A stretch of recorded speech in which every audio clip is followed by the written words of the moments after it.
So we're here with Mike Pettiford again, and what we're going to talk about this time is getting into racing. So Mike, with his Go For It Racing, he's won many, many national championships, has more experience than anybody probably should about getting into racing and being in racing. So Mike, I want to pick your brain.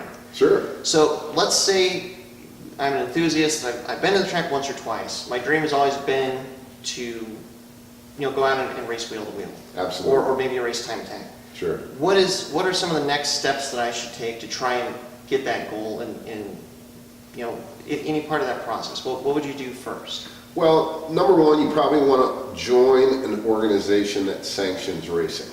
Okay. Now that can be SCCA, that can be NASA, that can be Vintage, that can be Porsche Club, that can be, there's so many different organizations that put on racing events. Right. So pick one that you like, or if you don't know, call me or call you. Right. We know a lot of them. Yeah. And start there. Now you're a member, and then you're probably at some point going to have to get some safety gear. Sure. Okay? Sure. You're going to have to get a helmet. If you have facial hair, you're going to have a balaclava. If you're going to go wheel to wheel, you're going to have a fire suit. You're going to have socks. You're going to have shoes. You're going to have gloves. You're going to have a Hans device. Yeah. You're going to have an SA approved helmet. Right. Okay? Even if you ride motorcycles, that's not going to be SA. SA Right. is the fire retardant material that you have because cars can catch on fire apparently more than motorcycles. Sure. So you'll have to get all that gear, then you'll have to get licensed if it's wheel to wheel. Okay. And that's of course what we do.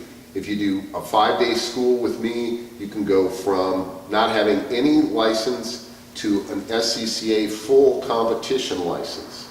From that, you can get a NASA license, you can get a Vintage license, you can really, any amateur racing in the United States, Right. that license will be good for. So from that exact scenario, if you wanted to basically jump from 0 to wheel racing, Right. that would be the most direct path, which would be to actually do like a 5-day class. Right. And then get your competition license. Right. And then don't you have to do like a race start or some number of race starts to make it official? Or? No, because we do that, that's part of the training. And then don't you have to participate in, was it one race a year to maintain the license? You've gotta participate in, I think, 2 events a year to keep your full competition license. So it's something that you wouldn't want to do that, like if a year or two you want to get into racing, you want to Right. make sure you time getting the racing license with the season that you want to participate in. Because if you do the 5-day school and then you don't race for 2 years, you probably are going to have to do some more days or even start over. Right. Yeah. And picking those clubs, NASA and SCCA are kind of a broad club, so pretty much most likely no matter what you have that you want to race with, they've got some kind of class you'd fall into, but then Sure. like Porsche Club or BMW Club or something like that, that's going to be pretty Right. manufacturer specific as far as And Vintage would be, of course, the older cars. Right. So if you have an older car that you really love, that may be the best home for you, although NASA and SCCA have classes for. Well, let's say that somebody doesn't want to have a fully built race car and wants to compete like in something like NASA's time trial. Sure. So NASA time trials is something that came about for somebody that basically I don't have a tow rig maybe. Sure. I don't want to make the car Right. such that it is a 100% purpose-built race car. Right. But it doesn't let you do wheel-to-wheel per se, but Right. you're racing for time and Right. there is a way to measure your performance Right. versus other people.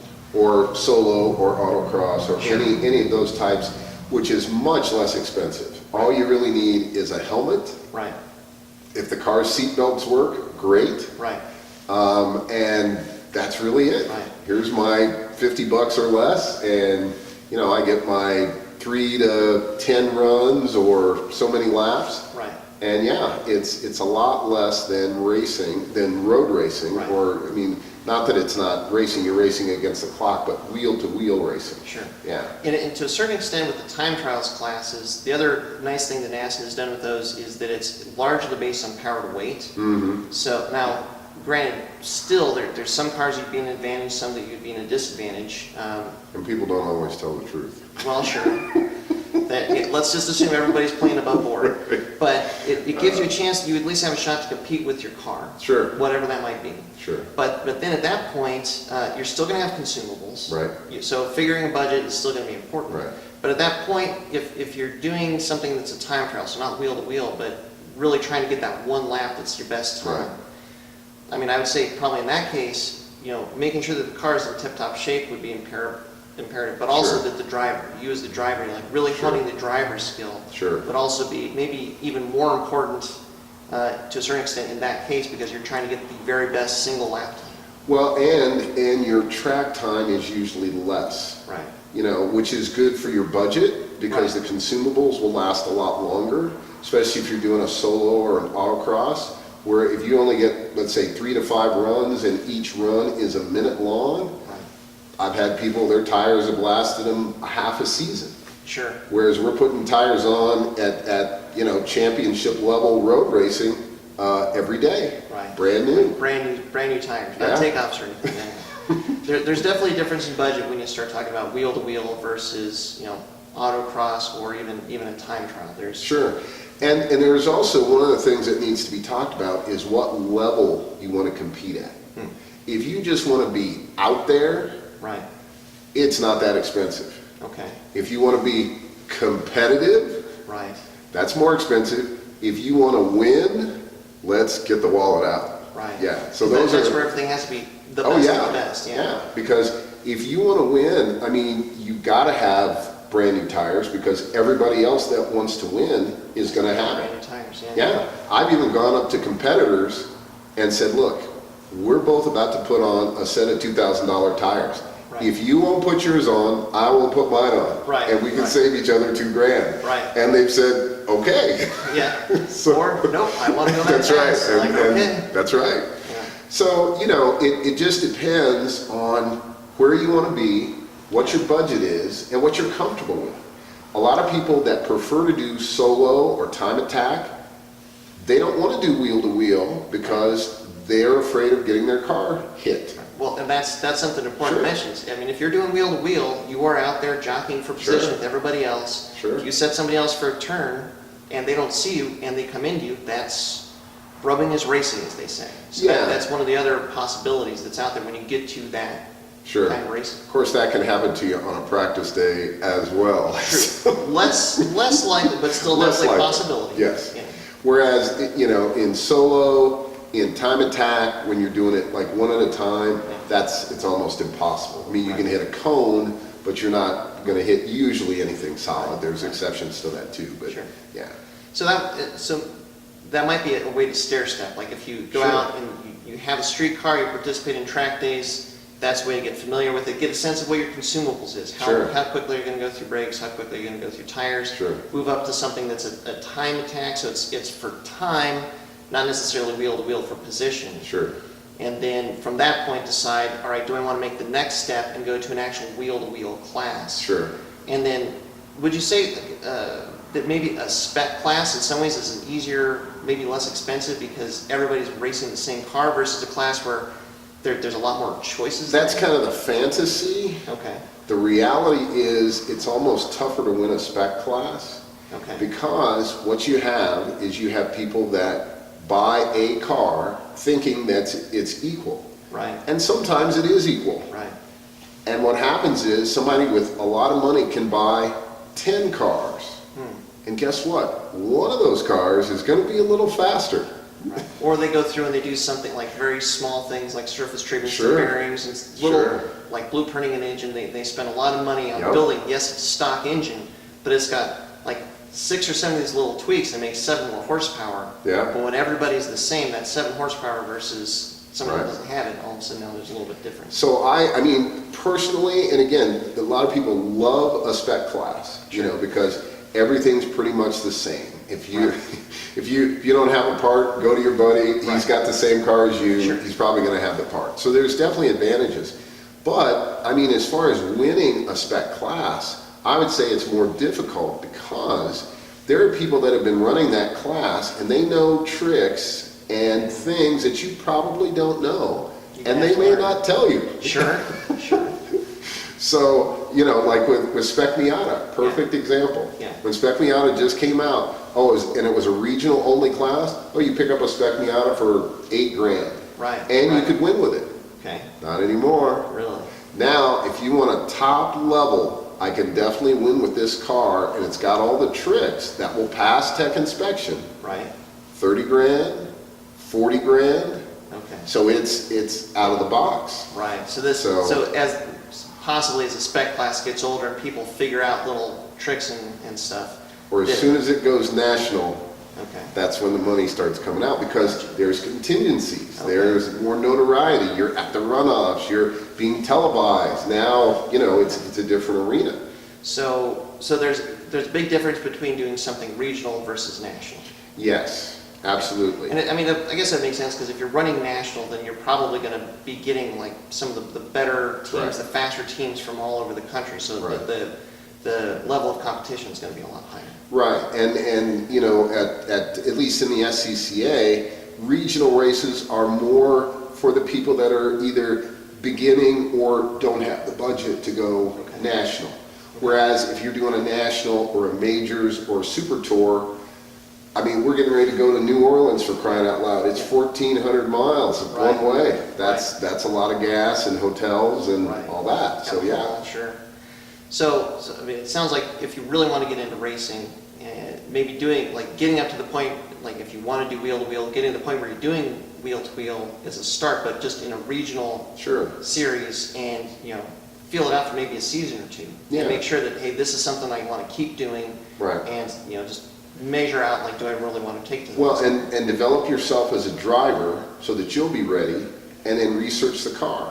Right. Get lap times on your car, and then compare them to what they're doing in a majors or a super tour or a national class. Right. And if there's still, 4 seconds difference, work on that. Right. So that when you go from regional to national, or from regional to super tour or whatever, now you're ready. And you've got an instrument, you're ready, and your car's ready, and you can win races. So once you get to the point where you've got a car that it fits in this class that you're running in, but it could also fit in these other higher tier classes. Sure. If you're running at the same tracks and you know what your lap times are at those tracks. Sure. Compare it to those other classes and just see if you'd be in the running. Yeah, like one of our cars, you can run it in 3 different classes. Okay. Specifications are different. Yeah. In the fastest class, we get wider wheels and tires. We don't have to run a restrictor, and the car is lighter. In Okay. the slowest class, we have to run a restrictor plate, smaller tires, narrower tires, smaller diameter tires, and we have to run more weight. Okay. So we could set the car up in any of those 3 configurations, compare the lap times, And and see. okay, it's more competitive here. Gotcha. There you go. Makes sense. So there's still a lot of like calculation, and you Sure.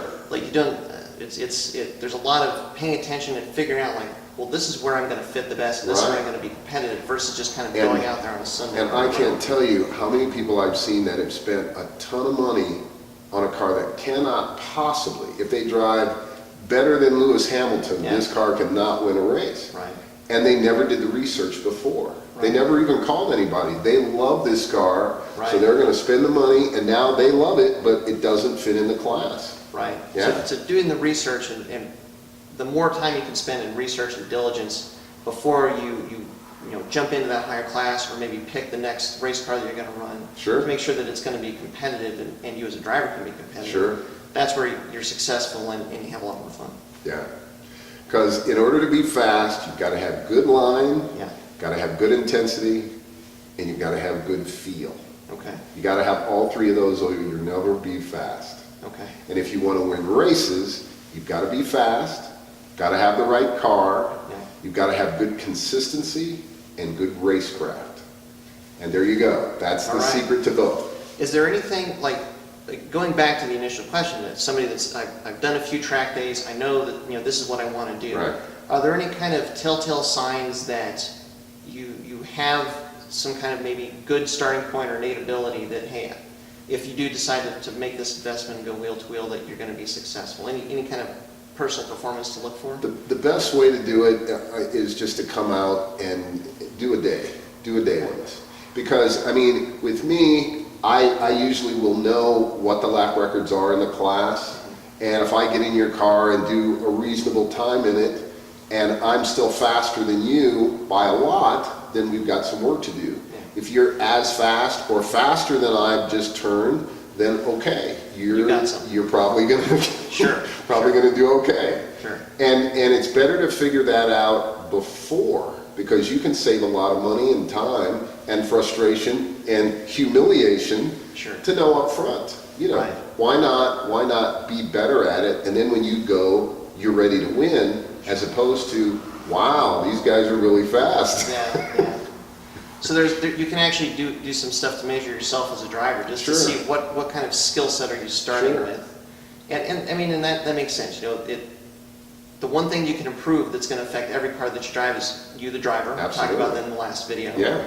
So kind of getting a measure of like, well, this is what your driver's skill set is just as a starting point. That maybe that's the best indicator of like, yeah, you're close to ready to be able to go up to that step, or there's a lot more work that we need to do on the driver before you be ready to try and make that step. Well, and the other thing to mention is certain drivers prefer or sometimes drive better a certain configuration of car. Like some drivers like front-wheel drive. They just like the feel of it. They prefer it. Other drivers like rear-wheel drive, all-wheel drive. Some guys do really good with low horsepower. Other guys prefer high horsepower, or girls. Everybody's different, you know. Right. So maybe even just trying a few different cars, you know, before you really pick a horse in the race. Try a bunch of different platforms, and if it all comes down to fun, what do you like the best? What kind of car fits with what your goals are, but also that you really enjoy driving. Yeah. What do you love? Can you afford that? Not okay. I love that. Can't afford it. I'm gonna go with this.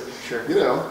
And just, you know, make a match, because if you drive something that you absolutely love and you've done the research and it's competitive, there's nothing better than winning a race in a car you love and you get contingencies because you've done the research. Oh my gosh, it's the best. Yeah.